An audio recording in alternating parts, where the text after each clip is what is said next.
Friends, എല്ലാവർക്കും എൻ്റെ പുതിയ വീഡിയോയിലേക്ക് സ്വാഗതം.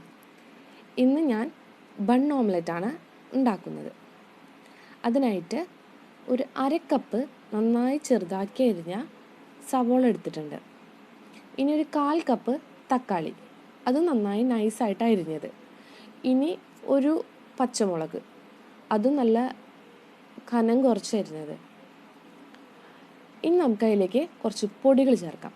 അപ്പോൾ അതിനായിട്ട് 1/2 ടീസ്പൂൺ മുളക് പൊടി, 1/4 ടീസ്പൂൺ മഞ്ഞൾപ്പൊടി, 1/2 ടീസ്പൂൺ കുരുമുളക് പൊടി, 1/2 ടീസ്പൂൺ ഉപ്പ്, ഇതെല്ലാം ചേർത്ത് നമുക്ക് നന്നായിട്ടൊന്ന് മിക്സ് ചെയ്യണം. നമുക്കതിലേക്ക് കോഴിമുട്ട ഒഴിക്കാം. 3 കോഴിമുട്ടയാണ് ഞാനിതിലേക്ക് എടുത്ത് വെച്ചിരിക്കുന്നത്. കാരണം 3 ബൺ ഓംലെറ്റാണ് ഞാനിത് ഇന്ന് തയ്യാറാക്കിയെടുക്കുന്നത്. അപ്പോൾ കോഴിമുട്ട പൊടിച്ചൊഴിച്ചതിന് ശേഷം നന്നായിട്ട് അടിച്ചു കൊടുക്കാം. അപ്പോൾ അത്യാവശ്യം വലിപ്പമുള്ള ബണ്ണാണ് ഞാനിന്ന് എടുത്തിരിക്കുന്നത്. അത് നമുക്ക് നടു കട്ട് ചെയ്ത് കൊടുക്കണം. അപ്പോൾ അത്യാവശ്യം മൂർച്ചയുള്ള കത്തിയെടുത്ത് സാവകാശം ശ്രദ്ധിച്ച് ബണ്ണ് പൊട്ടിപ്പോവാതെ മുറിച്ചെടുക്കാം. അപ്പോൾ നടു ജസ്റ്റ് ഒന്ന് മുറിച്ച് രണ്ട് കഷ്ണാക്കി എടുക്കുക. ഇതുപോലെ 3 ബണ്ണും ഞാൻ മുറിച്ചെടുത്തിട്ടുണ്ട്. ഇനി നമുക്ക് ബൺ ഓംലെറ്റ് ഉണ്ടാക്കാൻ തുടങ്ങാം.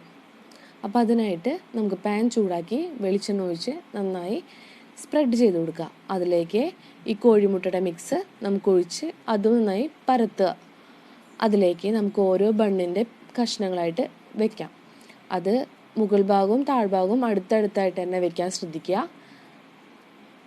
ഇതിപ്പോൾ 3 സെറ്റ് ബൺ ഓംലെറ്റാണ് ഞാൻ ഉണ്ടാക്കുന്നത്. ഇതിപ്പോൾ 2 എണ്ണമായിട്ട് നിങ്ങൾക്ക് ചെയ്യാം, അല്ലെങ്കിൽ ഓരോന്ന് വീതം നിങ്ങൾക്ക് തയ്യാറാക്കിയെടുക്കാം. ഇപ്പം 3 സെറ്റും ഞാൻ ഒരുമിച്ചാണ് ഉണ്ടാക്കുന്നത്. അപ്പോൾ അതിലേക്ക് ഞാൻ കുറച്ച് മുളക് പൊടി ഒന്ന് വിതറി കൊടുക്കുന്നുണ്ട്, കുറച്ചും കൂടി സ്പൈസി ആവാനാണ്.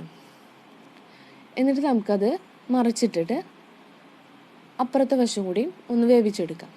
അങ്ങനെ 3 സെറ്റ് ഞാൻ അങ്ങനെ വേവിച്ചെടുത്തിട്ടുണ്ട്. ഇനി അധിക ഭാഗത്തിൽ നിൽക്കുന്ന കോഴിമുട്ട നമുക്ക് മടക്കി ഉള്ളിലേക്ക് ആക്കിയിട്ട് വെക്കാം. എന്നിട്ട് നമുക്ക് നടുമടക്കി സേവ് ചെയ്യാം. ഇത്ര സിമ്പിളായിട്ട് നമുക്ക് ബൺ ഓംലെറ്റ് തയ്യാറാക്കിയെടുക്കാം. ഇപ്പോൾ നല്ല സ്പൈസി, നല്ല ക്രിസ്പി ആയ ബൺ ഓംലെറ്റ് റെഡിയാണ്. അപ്പോൾ എല്ലാ കൂട്ടുകാരും തയ്യാറാക്കി കൊടുക്കണം. അഭിപ്രായങ്ങൾ പറയണം. കുട്ടികൾക്കും മുതിർന്നവർക്കൊക്കെ ഒരുപാട് ഇഷ്ടപ്പെടും. അപ്പോൾ ഇഷ്ടപ്പെട്ടാൽ ലൈക്ക് ചെയ്യണം, ഷെയർ ചെയ്യണം, സബ്സ്ക്രൈബ് ചെയ്യണം. അപ്പോൾ എല്ലാ കൂട്ടുകാരുടെയും സപ്പോർട്ട് ഉണ്ടാവുമെന്ന് പ്രതീക്ഷിക്കുന്നു. അപ്പോൾ അടുത്ത വീഡിയോയിൽ കാണാം.